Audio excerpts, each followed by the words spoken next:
para ahli fikih dimulai dari Nu'man ibn Thabit atau yang dikenal dengan panggilan atau kunyah Abu Hanifah.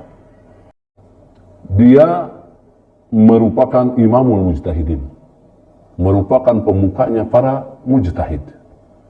Kemudian banyak murid-muridnya, dan di antara muridnya mengajarkan kepada sosok manusia yang hebat yang bernama Malik bin Anas. Imam Malik bin Anas ini lahir di tahun 94 Hijriah. Dan beliau ini memperoleh ilmu yang cukup banyak dari muridnya Abu Hanifah rahimahullahu ta'ala. Dan Imam Malik ini bergelar sebagai Imam Daril Hijrah, merupakan imamnya penduduk Madinah pada saat itu. Ahli fikih yang kedua ini yang bernama Malik bin Anas, dia adalah pemuka madhab Maliki. Jadi ada nisbah yang disandarkan kepada namanya sendiri, yaitu Malik, sehingga jadi madhabnya madhab Maliki.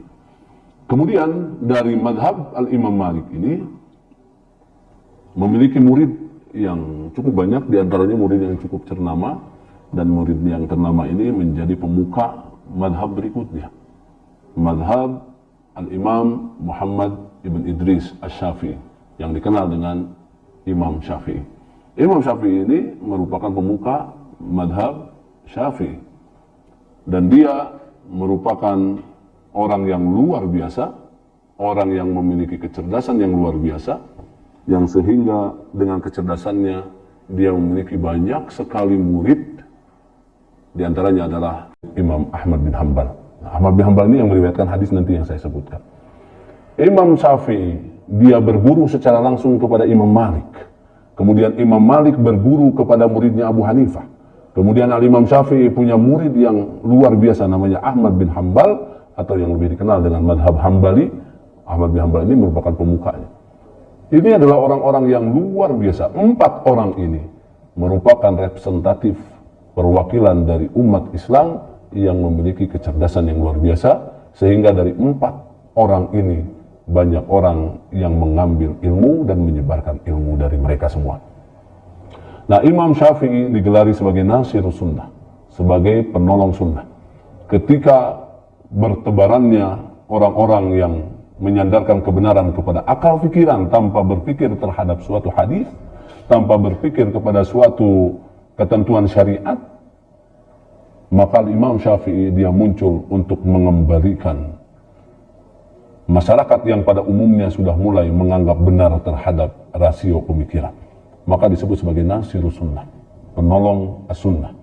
Dia adalah Imam Syafi'i rahimahullah ta'ala.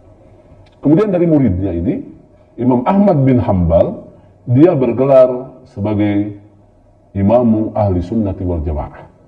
Dia merupakan imam dari Ahli Sunnah wal Jamaah, sampai di dalam sejarah disebutkan bahwa Imam Ahmad bin Hanbal ini menghafal hafidhu alfi hadisin, menghafal 1 juta hadis.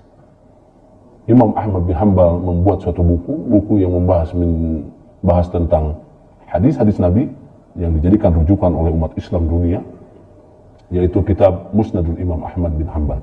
Imam Ahmad ibn Hanbal ini menjadi sosok yang inspiratif buat orang-orang yang hidup setelahnya, sehingga dari Imam Ahmad bin Hanbal ini banyak murid-murid yang belajar kepada beliau. Di antaranya adalah yang terkemuka sosok ulama besar yang menjadi panduan setiap umat Islam dunia, yakni yang bernama Muhammad bin Ismail bin Ibrahim bin Al-Mughirah bin Bardizbah, yang lebih dikenal dengan Al-Bukhari. Imam Bukhari ini merupakan orang yang bukan orang Arab. Dia berada di wilayah Asia Tengah, dia berada di wilayah Uzbekistan kalau sekarang ya. Imam Bukhari ini adalah sosok orang yang belajar ilmu yang sangat banyak, belajar dari gurunya Ahmad bin Hanbal, dan beliaulah yang pertama kali mengkodifikasi hadis atau mentadwin, membuat pembukuan tentang hadis, sehingga buku yang ditulis oleh Imam Al-Bukhari ini merupakan rujukan utama setelah Al-Quranul Karim. Kenapa? Karena beliau, Al-Imam Al-Bukhari, dalam riwayat sebagai orang yang luar biasa. Dalam keterangan sejarah disebutkan hafal jutaan hadis, ribuan hadis. Al-Imam Bukhari dalam sebuah sejarah disebutkan hafal 100.000 hadis yang sahih dengan sanadnya lengkap. kemudian hafal 200.000 hadis yang dhaif dengan sanad yang lengkap. Luar biasa. Al-Imam Bukhari bukunya dijadikan pegangan, yaitu kitab Sahih Al-Bukhari.